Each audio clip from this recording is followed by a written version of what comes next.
Okay, we will just have a quick introduction of the panelists for today's discussion. And the topic is breaking the limitations of gender inequalities. With us today is Pooja Khandelwal. She is the Director, Career Retention, Navigation and Transition at the University of British Columbia in Canada. Pooja has a master's in business administration. She's a master certified coach and a certified mentor coach. She's currently the director, career retention, navigation, and transition at the University of British Columbia, UBC in Canada. She began her coaching journey in 2007, becoming one of the first credentialed coaches in India after moving to Vancouver, Canada. She was hired into the first full-time internal coach position at the UBC. She served on the ICF Vancouver chapter as the director for Coach Giving. During her tenure, they pioneered the leadership Coach Giving program that won the International Coach Federation's award for innovative initiative for 2 consecutive years in 2014 and 15.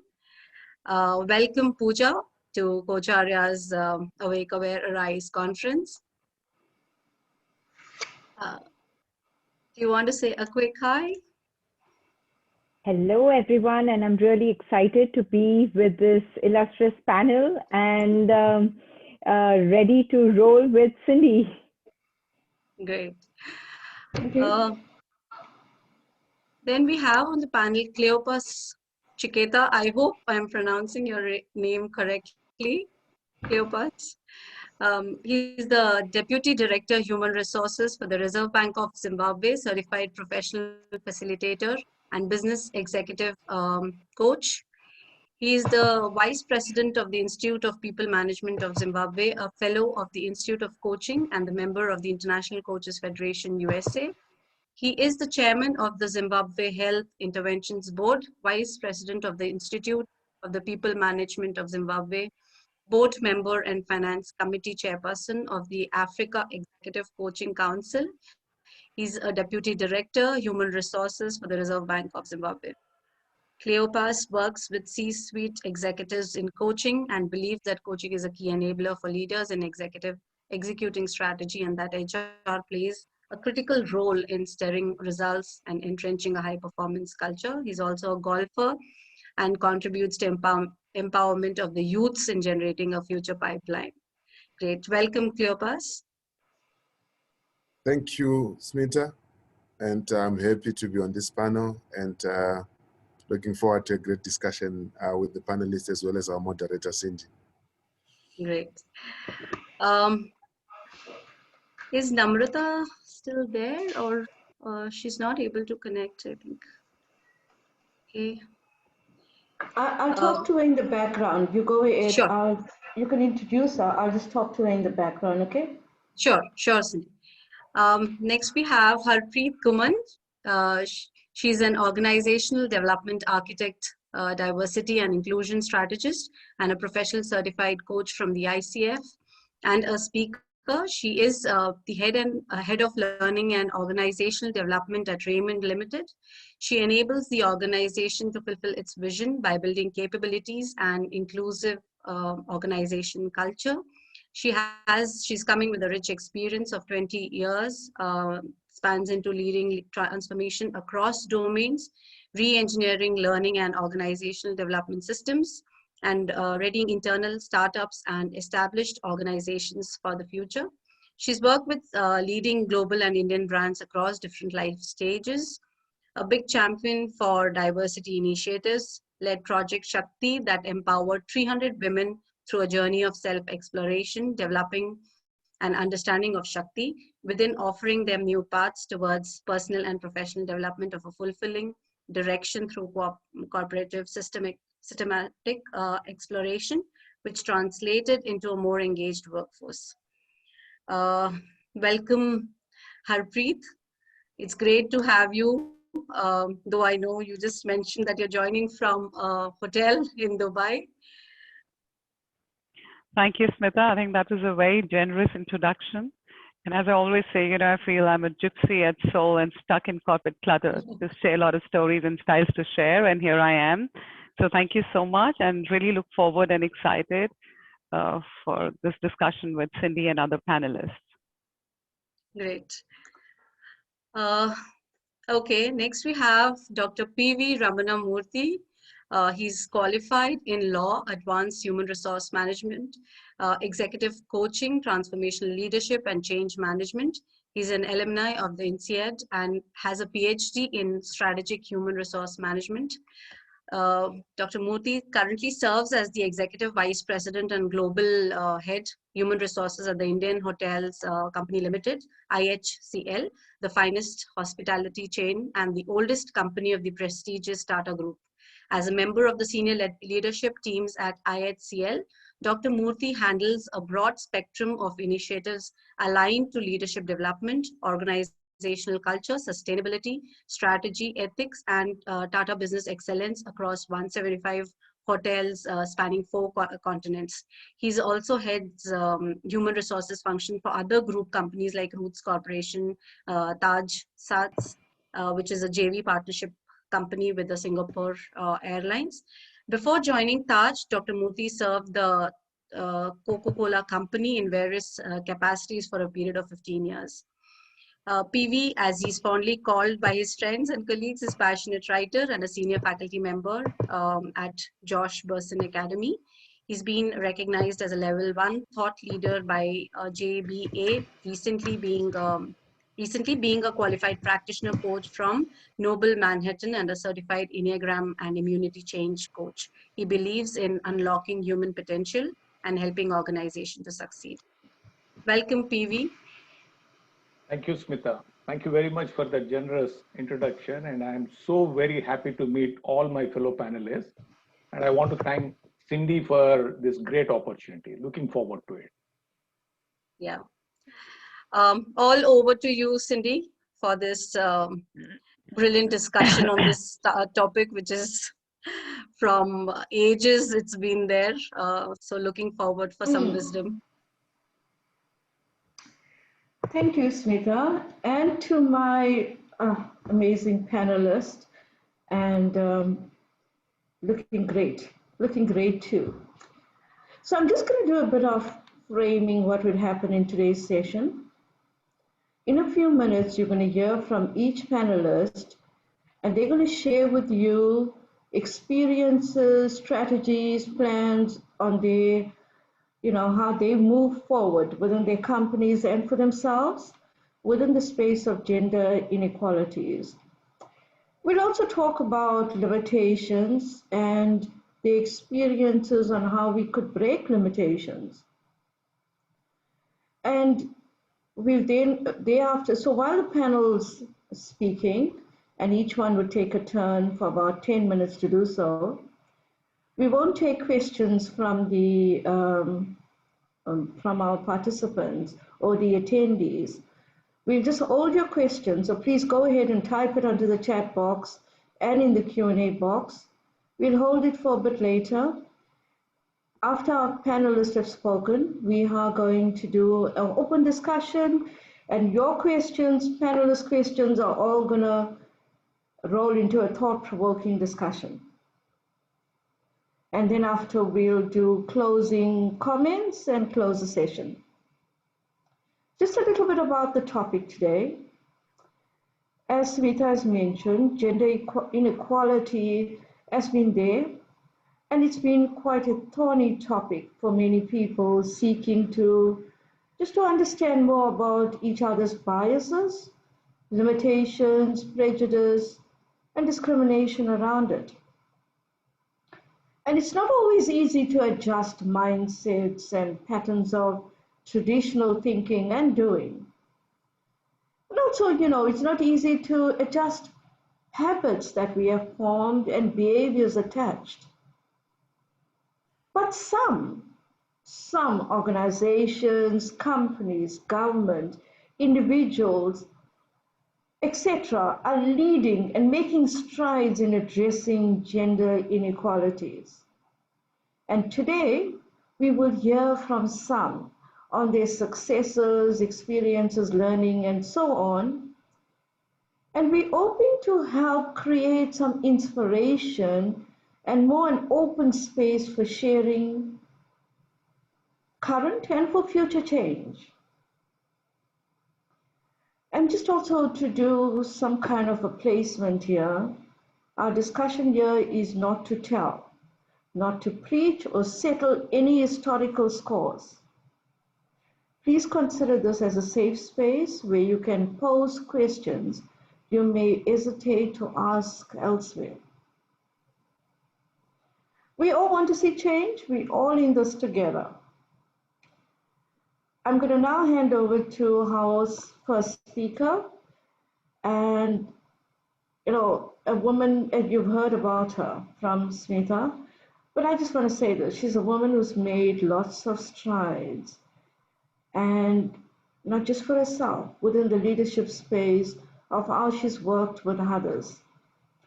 I'd like to hand over to Harpreet. Thank you, Cindy. It's a pleasure being with you and along with the co-panelists. So thank you for this opportunity.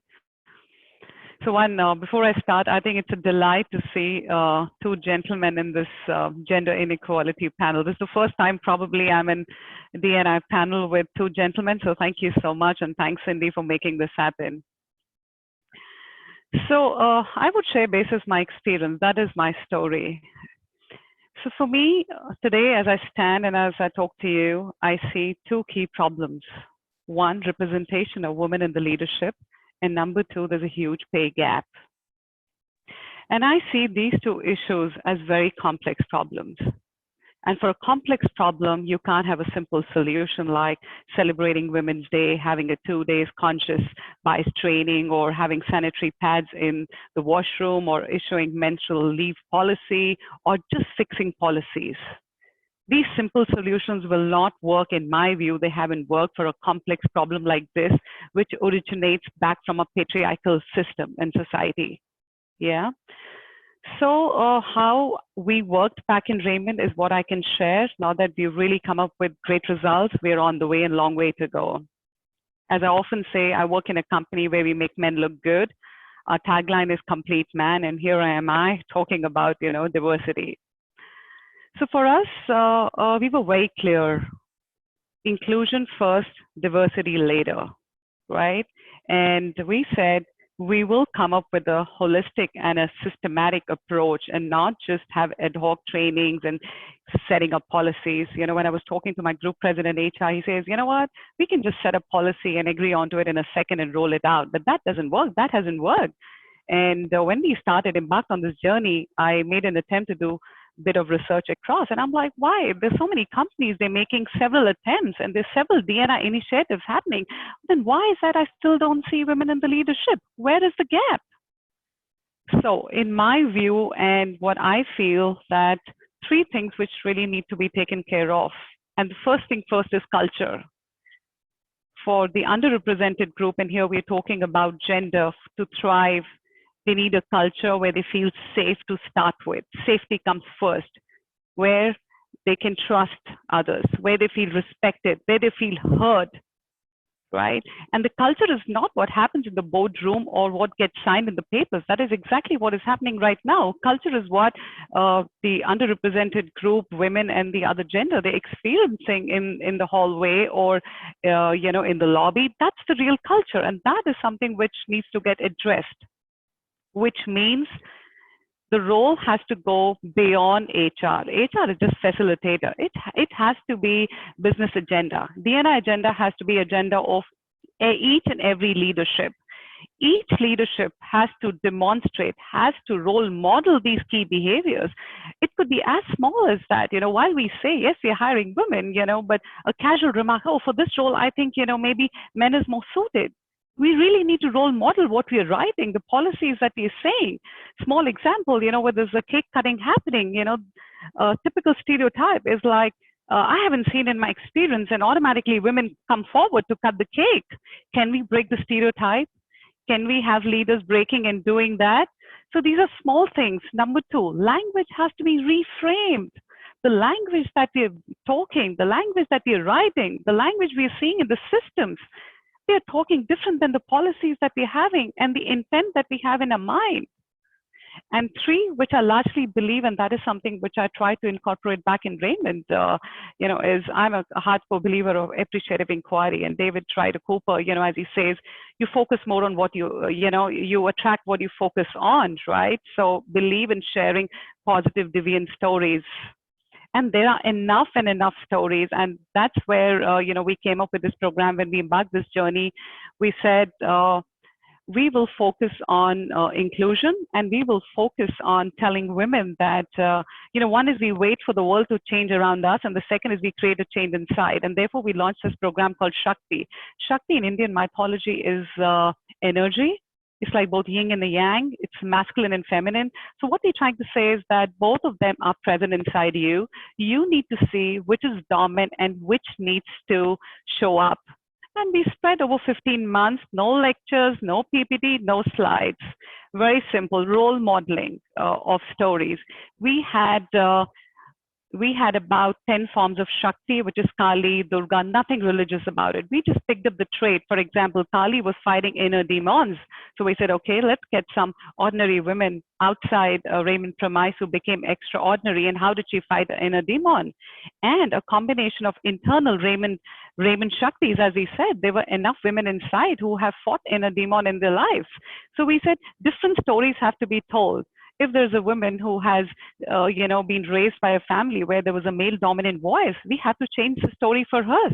So the basic logic behind Shakti was role modeling through stories and getting internal and external women.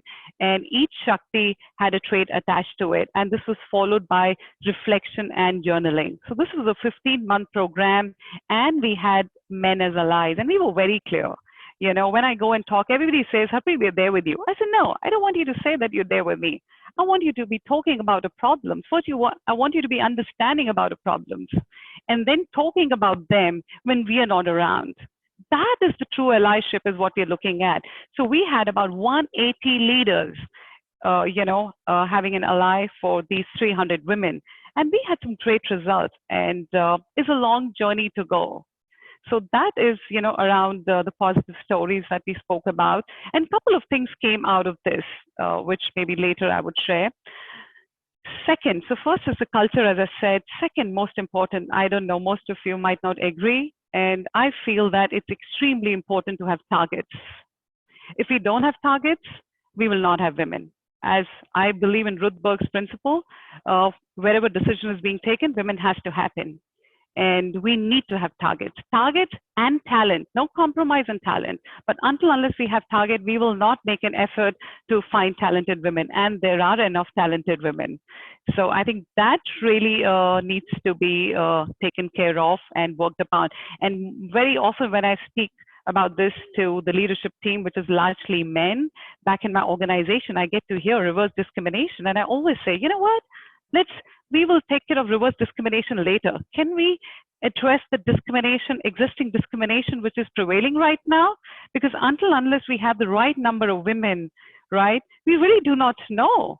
So I think a combination of numbers and plus talent, no compromise, and a culture. And also, if you see the companies who are doing very well, like Unilever and Barclays and stuff, there are targets along with talent. They do not compromise on talent.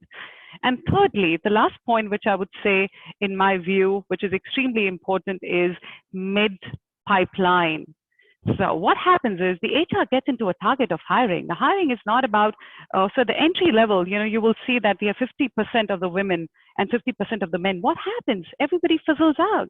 So that's the time women need a lot of mentorship, a lot of coaching, a lot of allies, a lot of business sponsorship. Nothing is happening there. And therefore, we have very little women to promote at the top.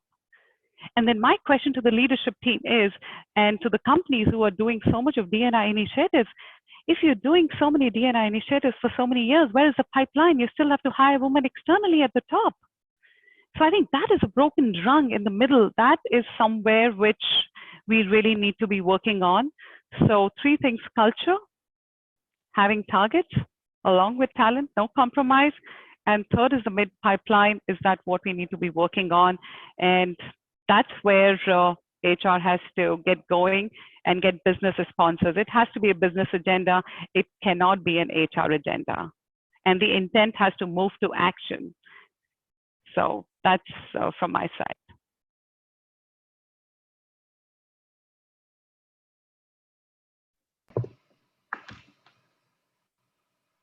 Some really lovely strategies that came up there. And we'll speak a bit later about your experiences around other little pieces. I'll pick that up with you later. But I feel it's very easy to see why you were awarded Women Icon of the Year.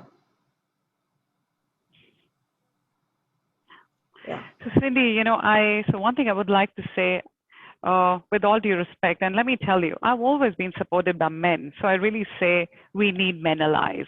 I have been supported by men and unfortunately not by women. That is a different topic which we will address sometime later. What I'm trying to say is, change inside you is much faster.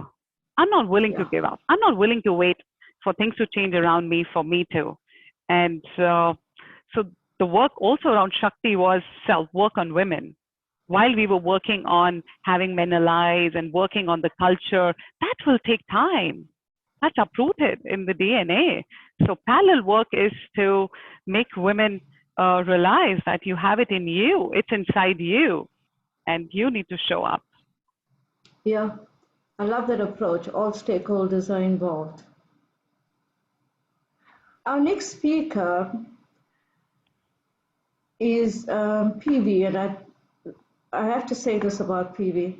He's a vice president of an hotel group that I absolutely love, the Taj Hotel Group. I feel quite indulgent as a woman in the hotel space. I'll let PV tell you a bit more about the hotel and his experiences around the Taj Group and the changes they have made. PV, over to you. Thank you. Thank you very much, Cindy. Thank you for having me on this panel. And I'm so very happy and excited to have this conversation on gender equality. Smita made a very, very interesting point at the beginning. She said something like, these inequalities existed for ages, and you supported that point when you were speaking. It's been true. In my experience, what I have seen within the corporates, please allow me to structure my discussion under 2 or 3 buckets. And I'll talk about the philosophy with which we operate as an organization. What do we do to bring that philosophy to life? And also, quote some of the best practices. So to begin with, in order to address these inequalities, what we do is, we focus on culture. Harpreet spoke about culture. She was so very right in saying that it is not HR's responsibility, it is the organization's responsibility. HR facilitates the whole thing. Like the finance head, the CFO takes care of finances, HR's role is fundamentally to take care of the culture within the organization. And how do we do that? We actually put our focus on inclusion. It's not diversity and inclusion. What comes first is inclusion. Let me explain this to you. What is inclusion? Inclusion is not about men and women. It's not about differences in gender or promoting one gender. It's all about respecting a human being as a human being. That's our philosophy, Go down to the level of a human being. We are all human beings on this panel discussion, irrespective of the gender. So that's the philosophical construct. And when we speak about the values, let's look at it from this perspective. Organizations, when they speak about culture, they speak about a performance culture. They say that it's command and control culture or a hierarchical culture. But have you ever heard of an organization saying that our culture is an inclusive culture? That's where we come in, and that's what we strive to put in. And the values that are coming out of this inclusive culture, the first thing is integrity. Integrity is what, from our perspective, from the way we define it, is the way you think, what you say, the speech and the action should be aligned. Now let's look at this together. If inclusion is respecting a human being as a human being, if integrity is what you say, what you think, what you say, and what you do are three aligned, that means that this is an action value for us. Integrity is an action value. Whatever you think about inclusion, that should get converted into an action item. Whatever you say, whether it is pay inequalities or not having enough women in the leadership roles, you need to action that one. This is where the integrity part is very, very important for us. The third thing is diversity. Diversity is the gender diversity comes next. The diversity is respecting and valuing or acknowledging different thoughts, different races, different religion. It's the diversity as a wholesome thing is what we consider as our value. Flowing out of this inclusion, integrity, and diversity, what we focus on gender diversity. This is where we know that the inequalities in gender are so big. So we need to take certain actions to build that inequalities. So again, what are those actions do we take? It sounds a bit ridiculous, but I'm going to tell as to what was our experiences at the workplace. We began with a very, very small thing at the workplace. It was having a crash facility in all the hotels we operate, in India, outside India. Several years back, we said that we need to have a crash facility.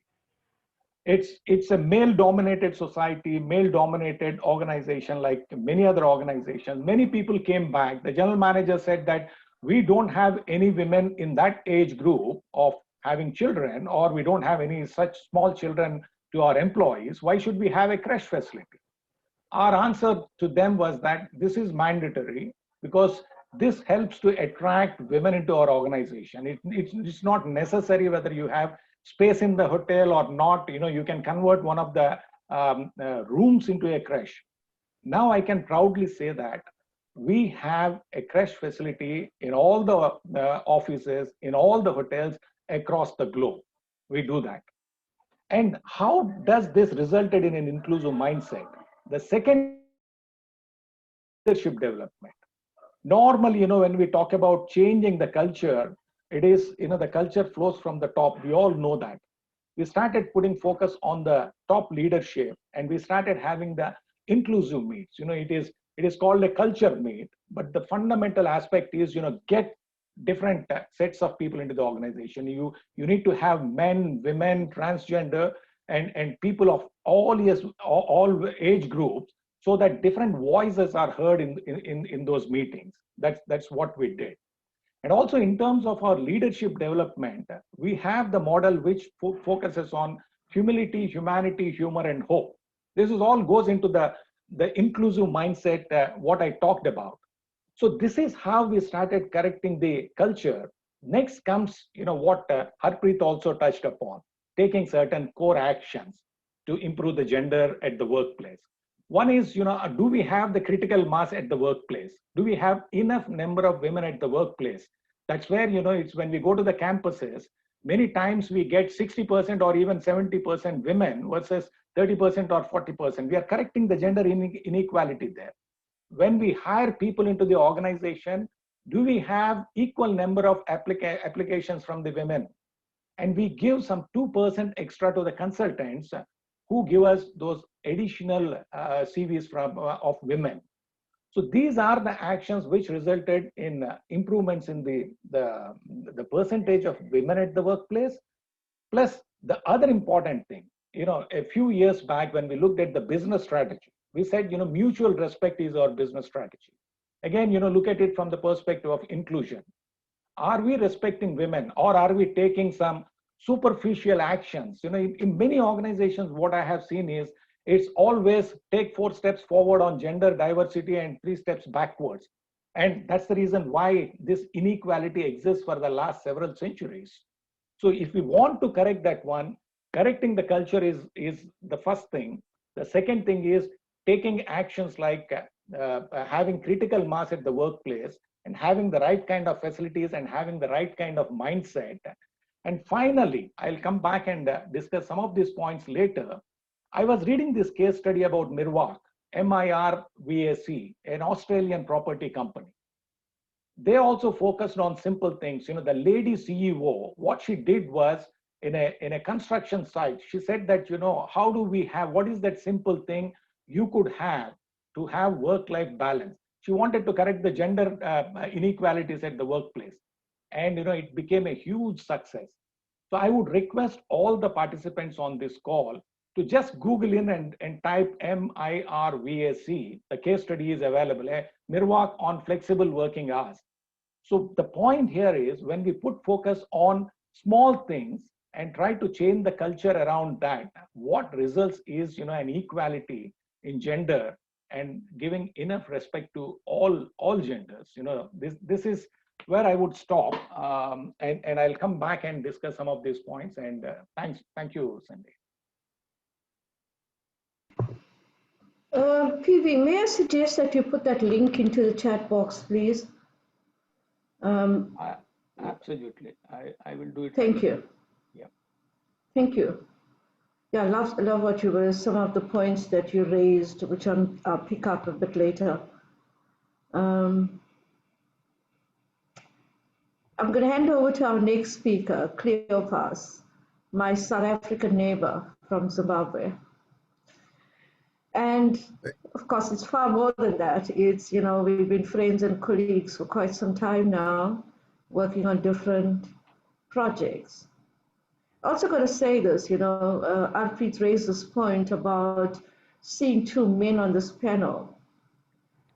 The advice I got when putting this panel together was, you shouldn't include men on this panel. And I said, why not? Men have worked equally hard in many industries at working on gender inequalities and going about making those changes. We cannot talk about inclusiveness and not include them in the work that we're doing. So here we go. I am proud that we have two men on this panel. And of course, I take a bow to all the other men out there that are making a change with gender inequalities. Cleopas, over to you. Thank you, Cindy. And thanks to panel that have gone before me. I think the issue that we are discussing here is a hot topic, and we need to talk about it. We need to do something about it. I know it has been talked about for a long time, and action is required from a corporate perspective, from a national perspective, to make sure that we have an inclusive society. Like PV said just a few minutes ago, I like that bit. So you notice that women have been excluded for a long time. And I know there have been strategies to try to get them on board and to make sure that they're able to contribute to the value of economies, to the value of organizations in various sectors. But there's something that is standing on their way, as you see in that slide. A number of things would be standing on their way. And I remember I was even talking about it to someone as I was reflecting around this COVID environment that we have been operating in. School has gone virtual, and we then realized that women are very strong even in doing teaching of children, and they're patient more than men are. And in my country, I think we have been seeing the same pattern where men will be saying, yes, I appreciate my wife more this time because I'm seeing her playing a critical role even within the context of assisting kids moving on. I'll just quickly talk around some of the research that has been done and my observations around issues of gender equality. President Obama says research has shown that diverse groups are more effective at problem solving than homogeneous groups, and policies that promote diversity and inclusion will enhance our ability to draw from the broadest possible of talent, solve our toughest challenges, maximize employee engagement and innovation, lead by example, setting a high standard for providing access to opportunity to all segments of our society. And I totally agree with him. The issue to me is a sociological one. You find that there is no society which will have.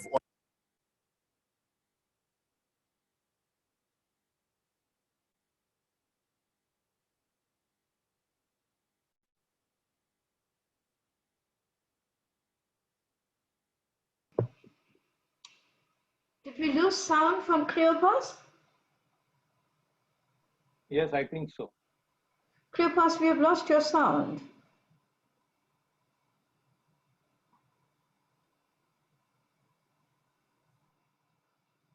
Sorry, I know I was muted from my machine here. Which part did you last hear? Go back to talking about Obama when you spoke about just after that. Yeah. Okay, this is good. Okay, thanks. So I was just saying, from a sociological perspective, you find that we have a society that comprises of generations as well as all genders. So at the end of the day, a workplace that is not an epitome of or an equivalent of an ideal society will find difficulties to achieve its strategic results. That's my own view. So at the end of the day, we need to make sure that the workplace has got all the people represented. And working in the financial service sector, I've worked in telecoms. I've also worked in manufacturing industry, and I've seen different pictures in terms of gender equity. And I was more like driving at it from the time that I joined the workplace. And I've seen that when you drive the issue of women, the agenda of women, and having women contributing to the economic value, you will see that it will definitely demonstrate results. Research by the IMF shows that women occupied less than 2% of bank CEO positions and less than 20% of board seats in more than 80% of the observations across banks over time. But you find that econometric analysis is also showing a different picture. It's showing that controlling for the relevant banks and country-specific factors are coming through. The presence of women is also a key issue that is being looked into with a more emphasis on getting women on boards, women in executive positions, and research is also showing value coming out of that. Women are a larger segment of the workforce. Women make up 60% of college graduates, as reported by Stanford, and 47% of the current workforce, and is reported by the U.S. Bureau of Labor. But you find that research also shows that once women make up more than 50% of a team, the team's collective intelligence rises above average, which shows you that there's some value, great value that come out of women. And when I was looking at it, I generally look at this performance equation, which says performance is equals to potential minus interference. So I was looking at it from a macro perspective, where I was just saying performance of institutions, performance of nations is equal to the potential of those nations or companies, but also minus interference. And the interference factor in this regard becomes the issues of gender inequality. And we need to be looking at this. We need to be saying, how is this affecting us, and what do we ought to do? Why inclusion of women is key to me.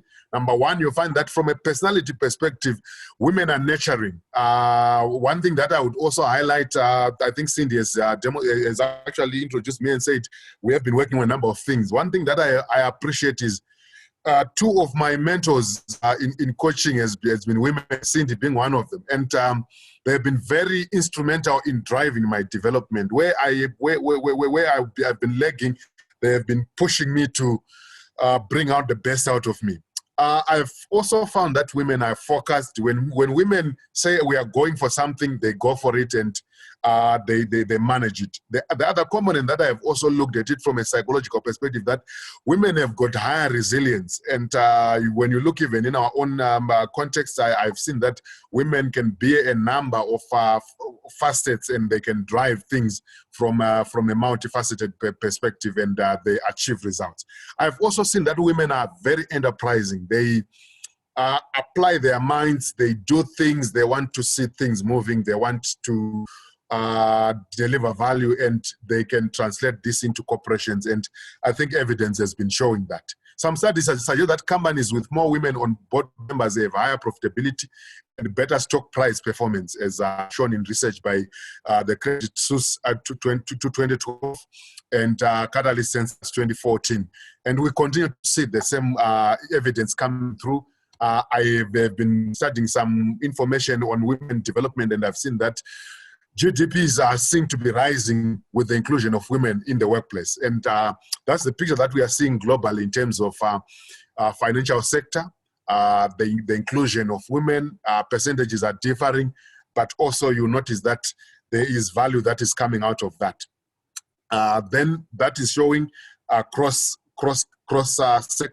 sectors, but cross continents, the inclusion of women, the participation of women, and I think we need to be driving value from an African perspective, from an Asian perspective, and drive that inclusion. What should be some of the HR ways to overcome the hurdles? From where I sit, I think we need to be developing policies that address women inclusion. I liked what my fellow panelists said. The first panelist has spoke to us and she challenged us to say, let's have targets. I agree with her totally. To me, let's develop policies of women inclusion, have a quota system that says by 2021, how much women do we need? I know in our organization, we are trading in the zone of 40% women and 60% men. And we continue to say, let's increase it. We were even doing further analytics, and we saw that when we look at our expo, we have possibly 25% women and 75% men.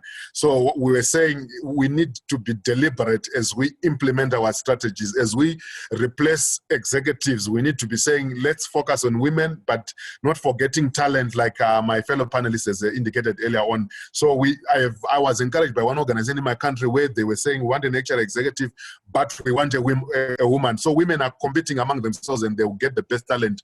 And that's the way to go if we're going to achieve value.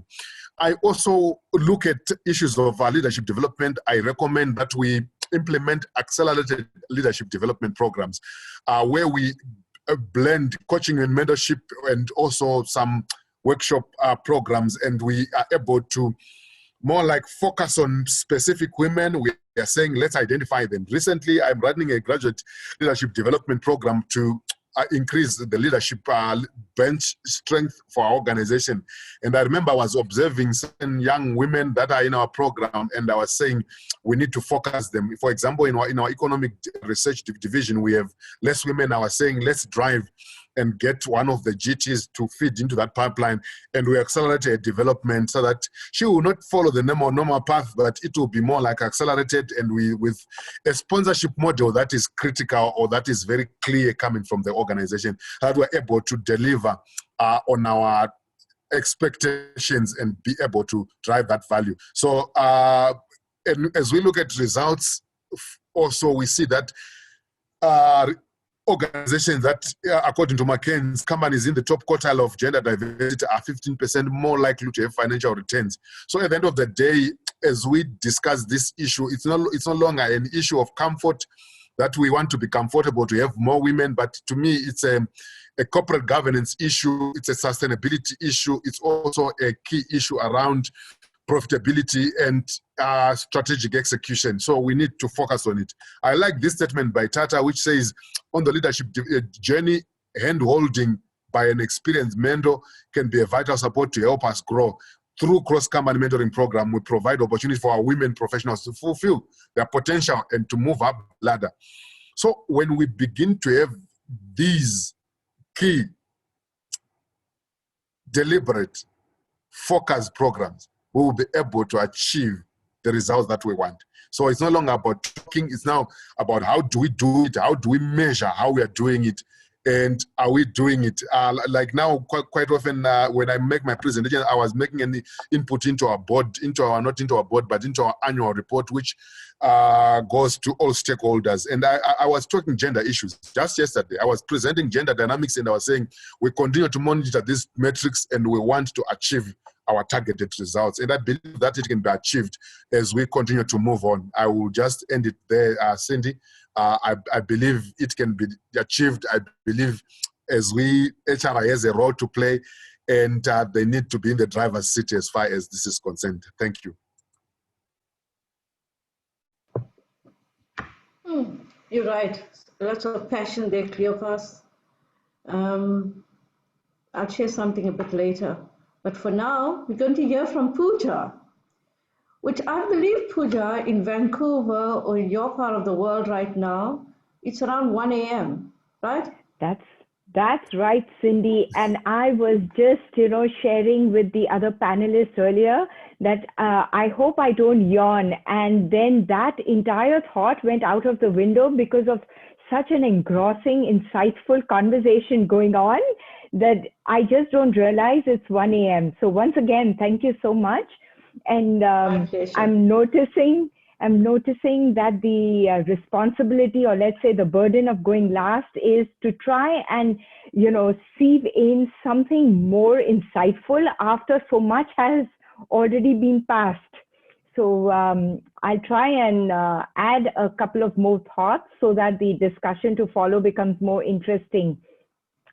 Taking forth from what Smita and Cindy, you began talking about, we at the University of British Columbia, we began having, we started to report on our employment equity maybe 10 or maybe more than that years ago. But it was only about in the past 3 to 4 years that we've begun to pay attention to what that equity report even says. And I guess that began because of the dialogue that started to happen among students and staff and faculty. And according to our latest 2019 equity report, it shows us that 56% of our workforce are women. So that talks about success, right? So it's like, oh, yippee, we have gender equality. But if you were to go a layer below, you realize that 80% of administrative roles are filled by women, and only 2% of the trades are women. So what is that saying about the barriers? It's a stereotypical narrative on gender diversity, because women are known to be good homemakers. Like Harpreet said, when a cake needs to be cut, it's a woman who goes out to cut it. So our administrative roles, where it is all about operations, etc., are 80% filled by women. But trades are typically man-held roles. So that's one of the barriers as I see the stereotypical narrative. Secondly, if you again look at the report, it talks about that nearly 35% of senior leadership roles are held by women. But if you go a layer deeper, these 35% are held by all white women. Less than even 2% would be racialized women. So once again, the next limitation or barrier that I want to put out into this discussion is the intersectional approach to workforce analytics, because we are not having reporting by the intersectionality lens. We are going by, and gender today is no longer binary. It is non-binary. We have LGBTQ2+, we have male, female. So there is so much. There is the indigenous, Black, people of color. There are so many sections. And of course, in North America, the immigrant lens, then the single women lens. So all those layers are not captured by our analytics. And data is one of the biggest forces that gets the eye and the attention of senior leadership. So if we have data, then real policies or big strategic initiatives roll out. So one of the limitations I would say is the intersectional approach to workforce analytics. The other part of data is lived experiences. So if I were to share my personal experience in my role as supporting careers of people across, some of the careers that I have seen, they block when women need to go on mat leave. But dads or men do not take parental leave. And what happens, I have had lived experiences where when a woman goes on a mat leave, while she is away, out of sight, out of mind, there would be promotions or there would be opportunities that come forth that people who are currently in the workforce get into those positions. So women who need to pay attention to being a holistic person face career discrimination.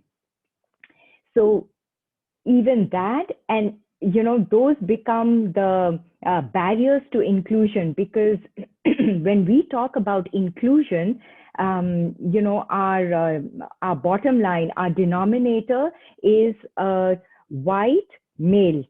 That becomes our denominator. In a country like India, it would be male. It may not be, of course, white, but it would be the and so the inclusion, the fit in culture is what we as all the others bear the burden of proving ourselves to include into that club or into that ceiling.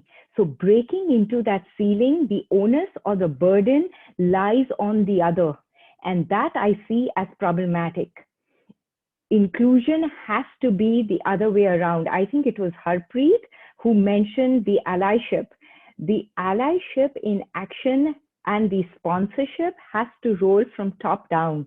It isn't the burden of women, of racialized minorities, of the LGBTQ plus or the non-binary genders to be finding an inclusion or a fit in culture and integrating with the norm. It is how do we put that to stand on its head. So I would say that the barriers I noticed, as I said, were some of the stereotypical narratives of women need to do this and men can do this. In finance, you will have more men, whereas in HR, we have 80% women. But as a collective, we would have a 50-50 gender diversity. Then the intersectional approach is kind of a necessity these days, knowing that we are not just women or not just a single mom or not just an immigrant. We wear many, many hats. And finally, it would be how do we break that the burden of progression lies on the other. So it isn't upon us. And some of the things that we have started to do, and it's all a work in progress, is dialoguing, is opening up communities, starting practices where right from the president to having communities where we come together to have a dialogue. There may not be a solution, but you get to have a voice. You get to normalize somebody's experience as not just being their own. Because I did not realize, and knowing that I came from Mumbai 10 years ago, until I didn't come here, I did not realize my color. Because back in India, I was one amongst everyone. It was when I came here, I realized that there is something off, and I would not know that it is my color because I don't see it. Somebody else sees it. So it was only when I, began my journey here that I realized that there is a different lens to, say, the experience of the marginalized or diverse community. And some of the practices, even within faculty, PV and I were talking about faculty and academia. When women go on mat leave, they are out of the tenure track. Their tenures are over, and that is, it's finite. For women in administrative roles and non-academic roles, they still have a setback, but they can, flourish later. But in academia, it is absolutely set in stone. So these kind of barriers, what is the ultimate solution? I don't think like all our panelists said, there's no one solution. There needs to be an intersectional approach to many, many of these initiatives. Yeah, I think I'll rest there and hope for some rich discussion to come out and some questions. So over to you, Cindy. Thank you. Thank you, Pooja. So, participants, and I should have said this earlier on, I will say it now, even though it's late. Also, welcome to all our YouTube viewers. And I would just encourage anybody and panelists and the attendees alike, if you want to raise a question now, please go ahead and do so. You can do it on the chat box, or if you'd like to join us for a few minutes, we will welcome you there too, into our panel. So having listened to us explore some of this topic, what's beginning to emerge is the passion people have for wanting to address inequalities, and also the steps they are taking in moving from inaction into action. And we can see that globally, right? Globally, we can hear this voice or this cry out for some kind of urgency to address any kind of inequalities and discriminations. So I pose a question to the panelists. A lot of times when women experience inequalities, limitations, discrimination, especially in the workplace, they go silent, mostly because they don't know what to say in that moment. So here's the question: what do we do in that moment when we are experiencing something and all of us want to just go silent?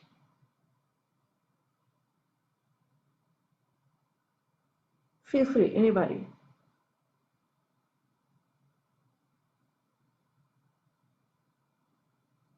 I'll put you on mute. Happy to jump in. As a coach, I think my response would be say your truth. Because in vulnerability, there is huge strength. And it does not matter the first time, it is bound to be said wrongly, but it comes out of the, one's own practice, one's own comfort in one's own skin. So when we all understand that we are, the experiences that we are having are not just ours, but somebody else in the room could be feeling the same. You are the only one who is voicing it. And that assurance gives you some of the confidence to voice it. Voice it as if it was something you are noticing in somebody else's eye, and make it your own and voice it. But vulnerability is a great strength. Just to add to that, Cindy, what Pooja said, see, whether it is corporates or societies or even at our homes, how do we make sure that people speak up?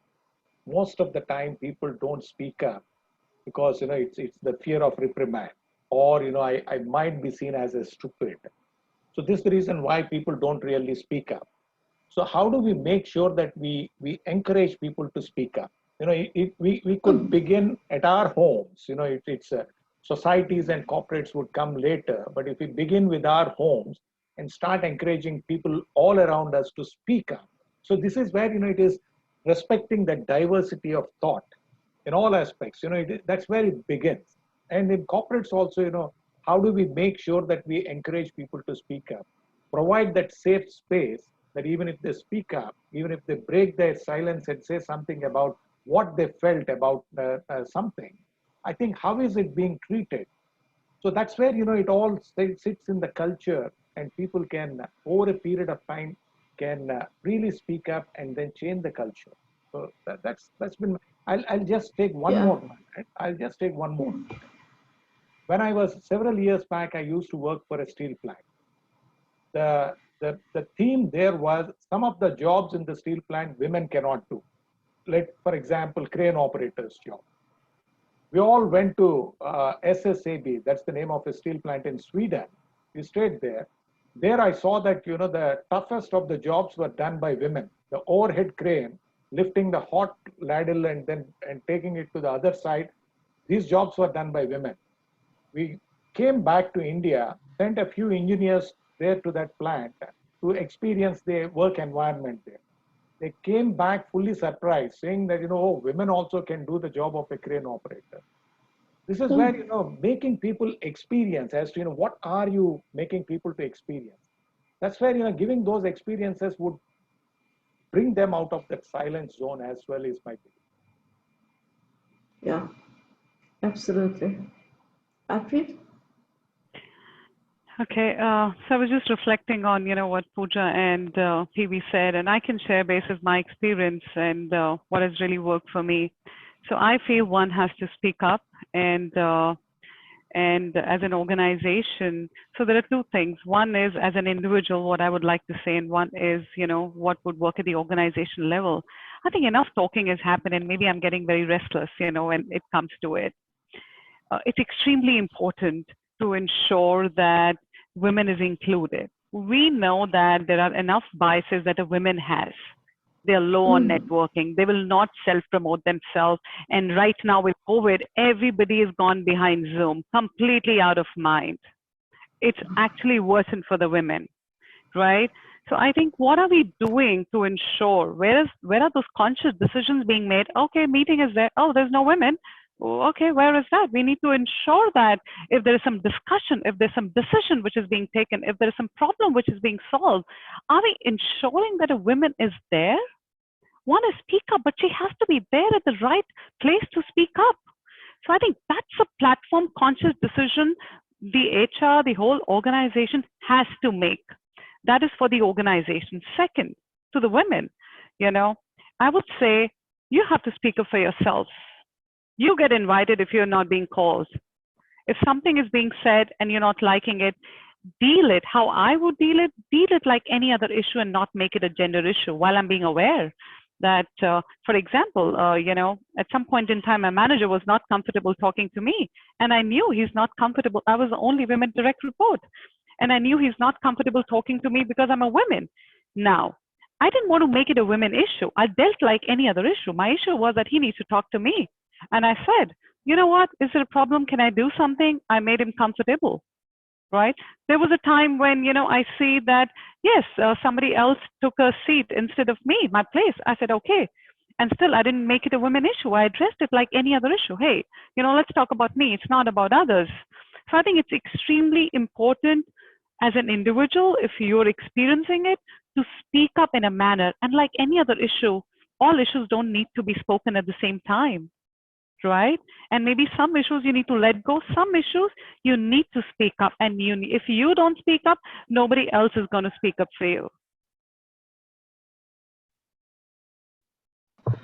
I love what you said, Alfred, because, it's easy to slip into a victim mentality role instead of the other way around, where you become a bit more empowered and have that conversation. As you're saying, it's about me and not about gender or black and white or anything like that. This is about me and my fit into perhaps the roles or the process. Yeah, what am I arguing for, and stay on track with that versus slipping into, I'm just a woman, I would never get that.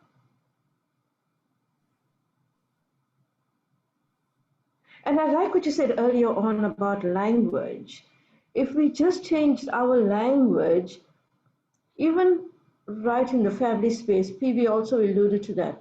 Within the family space, if you begin to change your language, it ripples into the workplace.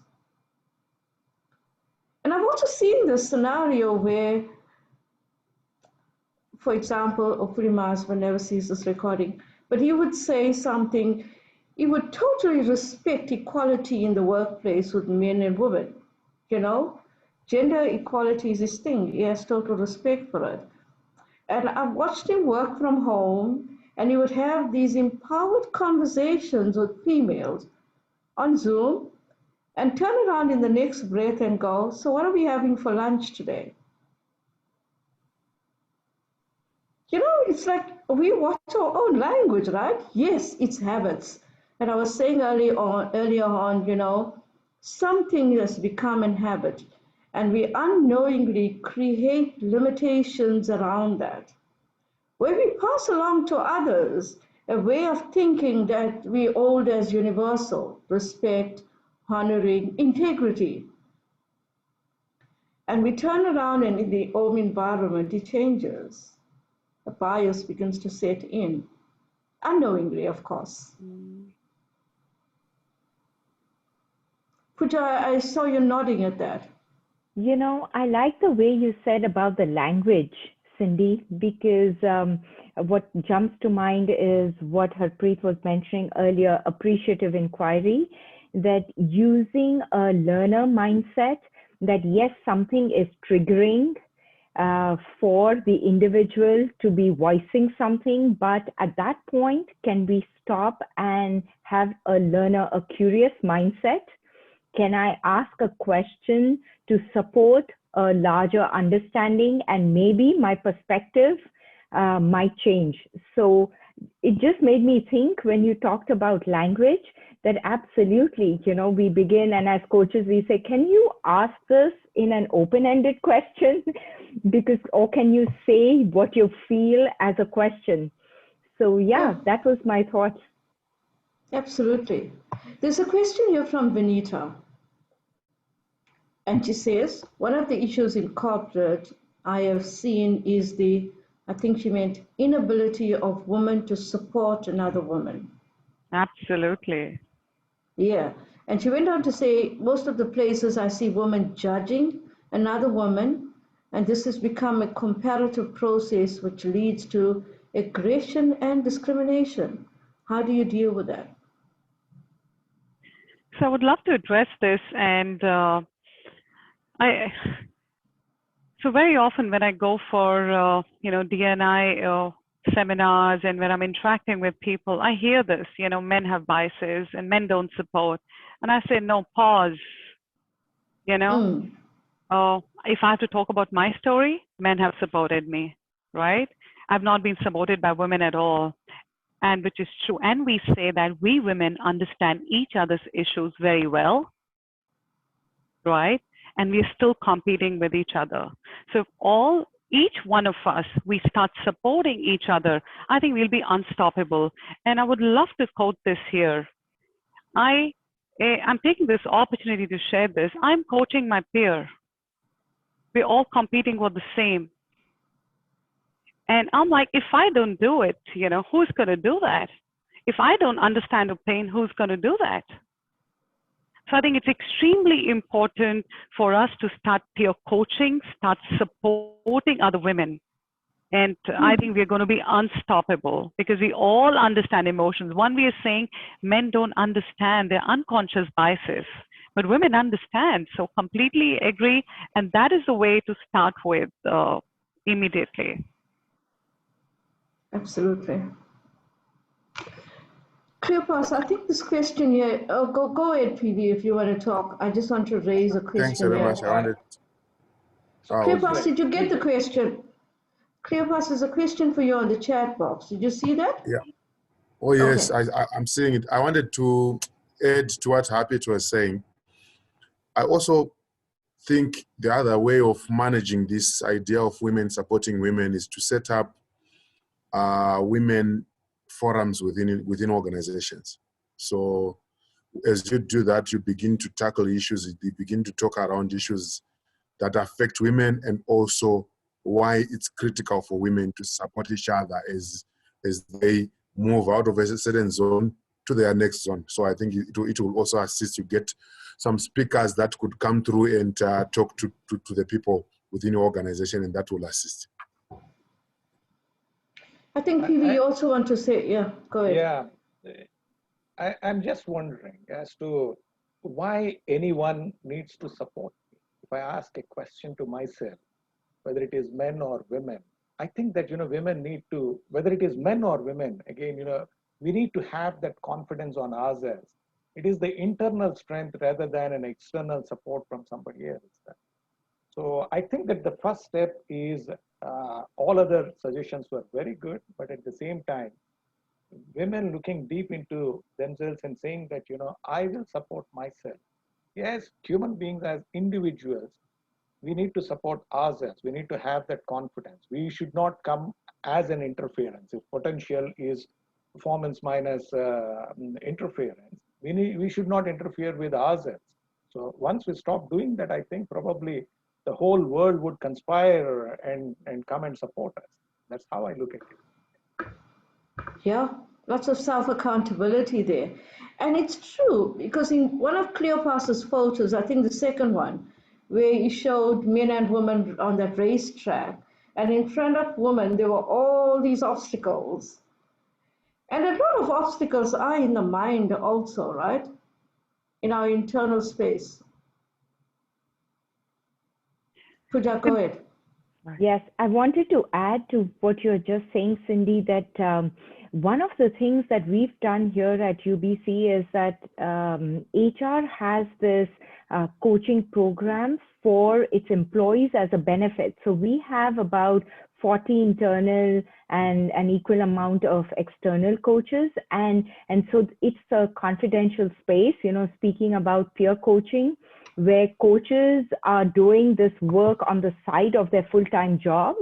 So they volunteer their services, and there's another employee across the university who are facing any kind of challenges, whether it could be around their confidence, around their voice discrimination, leader, employee, so whatever might be the issues. And I'm wondering if, something like that as well within organization is a support service for individuals as professionals to work through how they would want and, what would be the impact, so they are able to think through and get themselves coached on what is the right strategy that would work for them best. So do it their way. Absolutely. Sorry, Alfred, you go first. Sorry, okay. So just wanting to add, I think enough research is said, and we are aware that women are very self-critical of themselves, right? And we all know that if there's a position which comes out, and until unless woman is 100% ready, she's not going to apply for the role. And most of the men would really apply. I've seen that in my team. When there's a role, they will apply. Yeah, Harpreet, I want to do that role. They don't even know what it is, and they'll apply for it. So my point is, I'm talking about equity here, not equality. When we know that men is coded differently, women is coded differently, we know that. So the role of HR should be, can't we proactively reach out to the girl and say, hey, why don't you apply it? And in the end, of course, talent applies. Because when we know the woman is not confident, that is the support. I can say, I am privileged, right? But we need to be aware, I'm privileged, that I don't even sense a bias. But we need to be aware of other women who probably do not have that privilege. And therefore, it is extremely important for us, and there are organizations who are doing that. When an IGP goes out, they will send an extra reminder to the women to apply. So therefore, I feel it's extremely important also, and that's the time where we say where we need mentors, we need a lot of coaching and support. So, because we're talking about what can we do here to address gender inequalities. A couple years ago, I don't know the exact number of years, I wish I did right now, but it's over 10 years ago, we started this campaign. One of the campaigns to address gender inequalities was take a girl child to work. Many girls that were not girl children were not exposed to the workplace, let alone female adults. So we had this campaign, take a girl child to work, and it was on a specific week or 2 days or something, where girl children were brought into the workplace, into corporates and organizations to give them a sense of it. I think it lasted a week. And many companies embraced it and, took the girl child around to various departments, showing her what workplace was all about. This morning, or from yesterday, I've been reading the gender gap, or the World Economic Forum, they released a new report on gender equality, so the gaps in gender equality. It was very pleasing to note that South Africa had moved up to 17 in addressing gender equalities, where they rated many countries, I think 140 some odd countries. I'll copy the PDF and put the PDF onto the chat box. It's very interesting to note how countries are improving in gender inequalities. I mean, I felt very pleased inside because I didn't think we were doing such a good job until it showed up.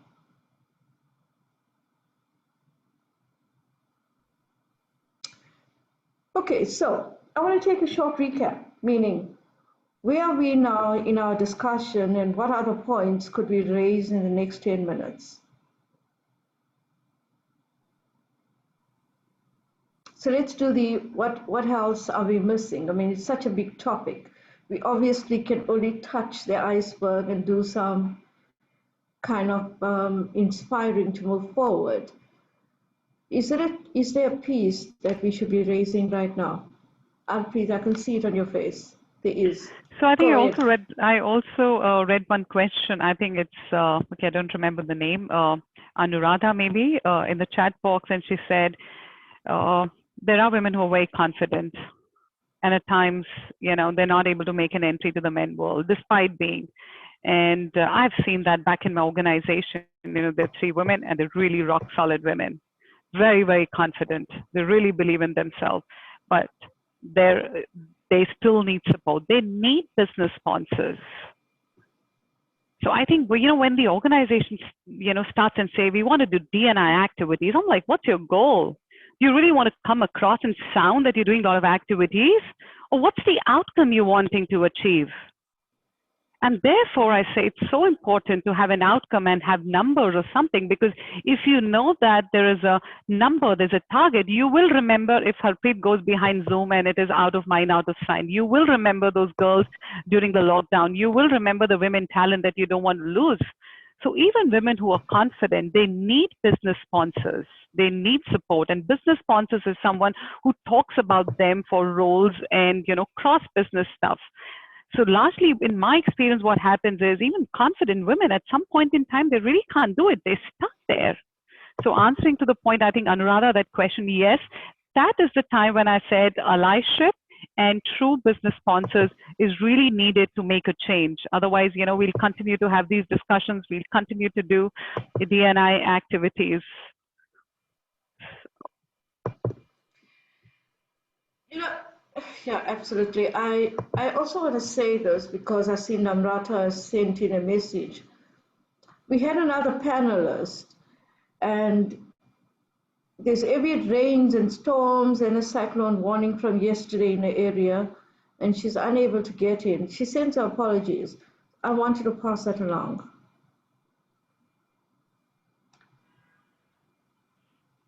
Anything else that we need to address? Cleopas? Yeah, I think the other thing that I would also say from an HR perspective is for us to also get used to issues of addressing gender inequities, we need to look at our project teams. Quite often what I've done is I've looked at our project teams, and every time we are setting up a team, as we look at leadership, I try to check whether there's a lady who can deliver on that project leadership. And then through that, I've seen that now people are getting accustomed to seeing ladies leading them. And as that happens, I think we will be addressing the paradigms, we'll be addressing the core issues that are sitting with people's mindsets, and we begin to break those barriers and achieve what we need to achieve beyond just the high level things. So we have to permeate all things that we do. Our way of living within an organization should reflect that gender parity across the practices. Thank you. Srita's raised a good point, and perhaps you could pick that up on pressure women feel.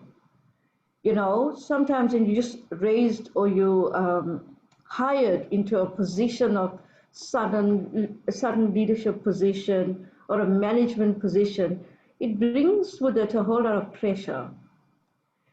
And it kind of comes across as the most capable person unable to manage because of the pressure. So, any thoughts on how we deal with that?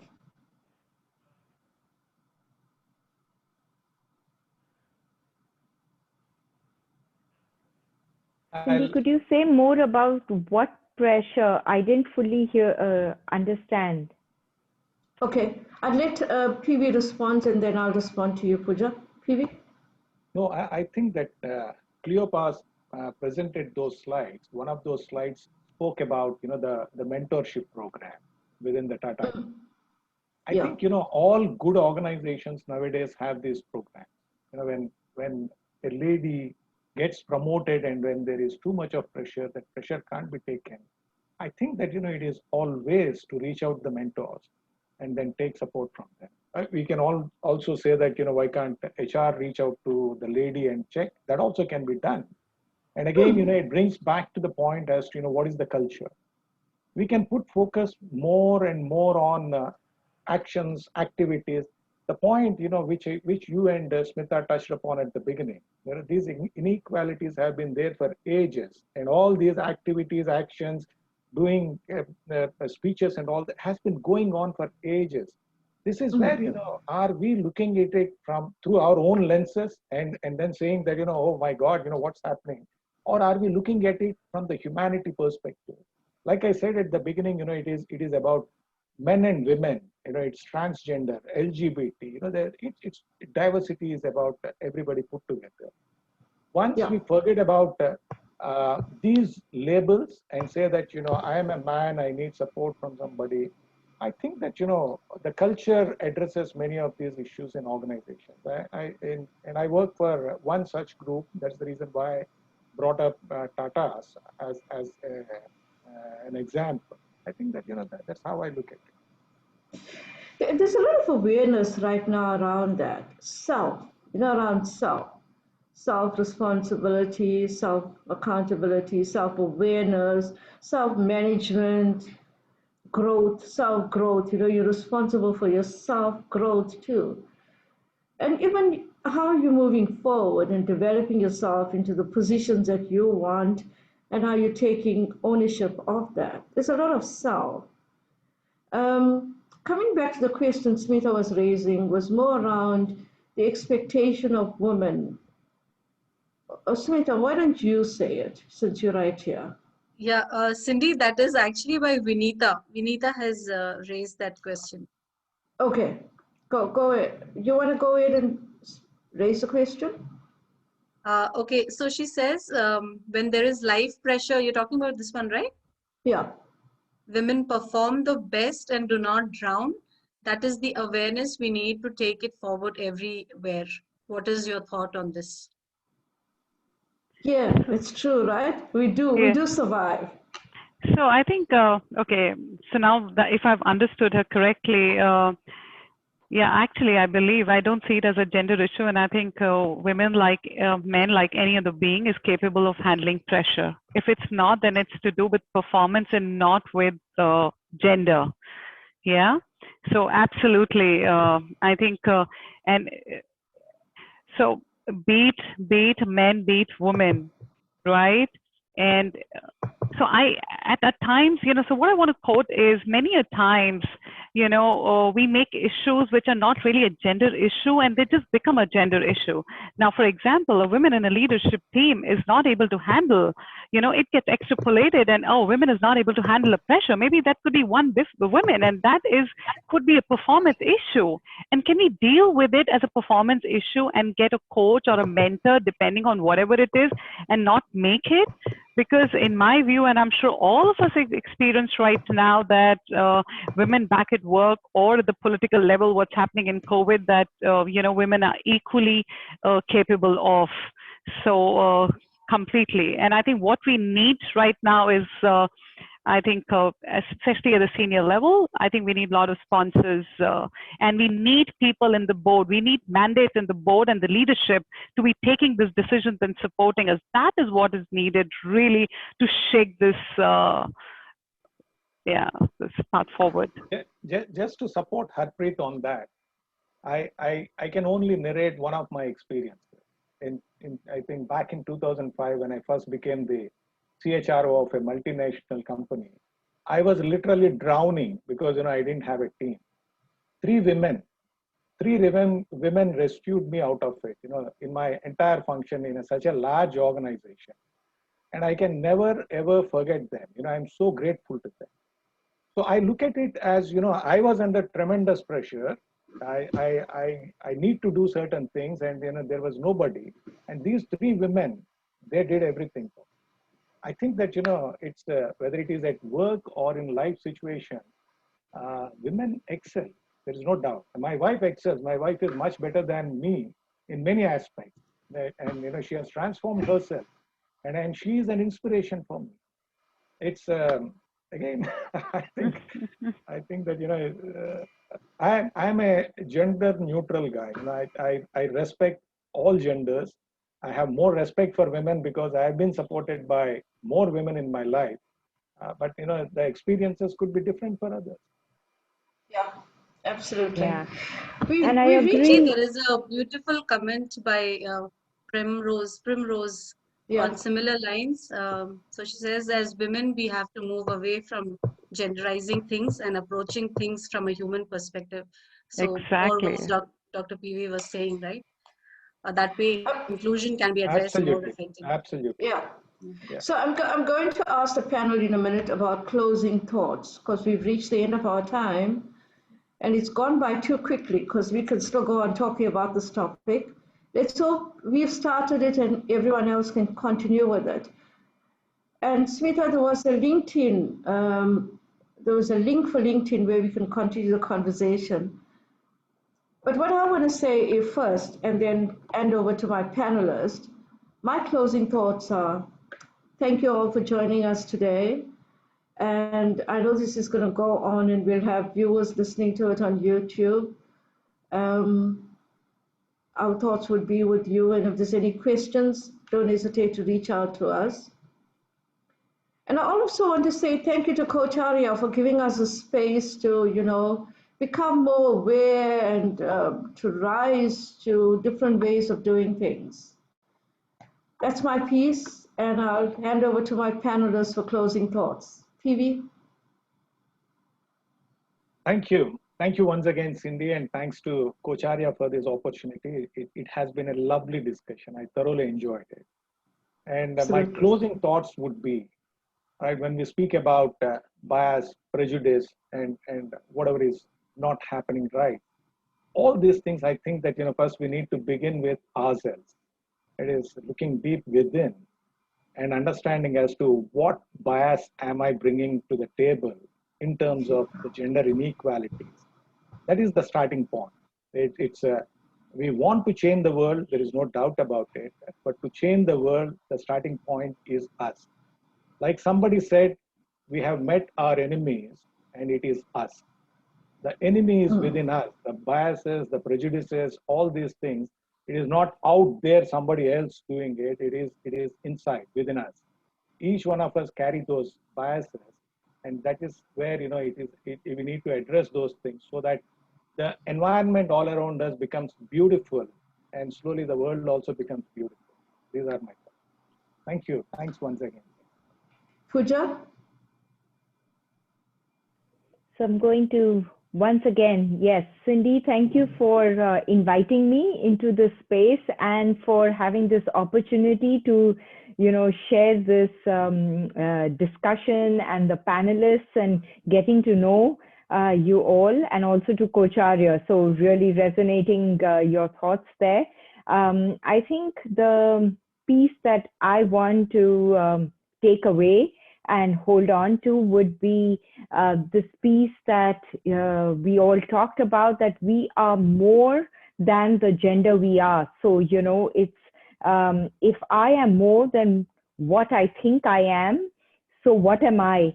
and to really pay attention to that, because there could be those barriers, those biases that keep us from fully grounding into our wholesome selves.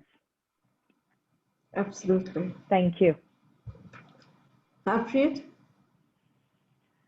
Okay, so would like to thank Cindy, to you, Coach Arya, and everybody for this really enriching discussion and, you know, different perspectives, and that's the beauty of it. And so my closing remark would be that, you know, we all see ourselves as a being while we appreciate our gender and are aware of it. And I feel that nobody is superior to each other. And I believe that not that women are superior to men or men superior, we're all equal. We are different. We are different. Our ways are different. Just like men, even we have a biases, right? And as what PV said, for me, one mantra that really works: change inside you creates a change outside you, and that works faster.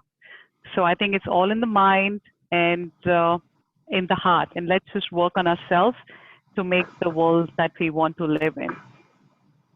Thank you. Cleopas? Thank you, Cindy, and thank you, Co-Chair, for this great conference. I think I would say we need to revisit our patterns of thinking. We need to reorient ourselves around how do we function better? How do we get all people to participate in organizations and benefit from the diversities that we possess for effective strategy execution? So at the end of the day, every day we need to be thinking about this, we need to be talking about it, and we need to be doing it. So it's critical that we place more emphasis on acting and reviewing our actions and seeing how things are moving, so that we're able to drive the agenda around parity in gender and achieve our results as organizations. Thank you. Thank you. Smita, you want to say anything to close off? So thank you so much. It was wonderful listening to you all. The whole idea for this Awake, Aware, Arise is to, you know, create some thoughts in the mind, and everybody has been thanking for these for the thought-provoking discussion. I think now it's time to do some action, and if at all we can make some impact in one life that we are, you know, close to, and if we can make any impact, I think that can be the start point, and we can just build on. So awareness is the first, I think, with these conference topics that we've picked up for each session. I think that is provoking a lot of thoughts. So yeah, that's all I would like to say. And thank you to all the panelists. Cindy, thank you so much. This topic is, like I said, I mean, it's age old, but I think now with awareness, things are going to improve. Thank you, participants and panelists. Yeah, thank you, everyone. So we have Bye-bye. 2 more Thank you, sessions Smita. coming up at Thank 7:30 you. p.m. IST and 9:30 p.m. IST to join. Okay. Okay. Bye. Bye. Bye, Bye. everyone. Thank you. Bye, everyone. Thank Thank you. Nice you. meeting you all. Bye.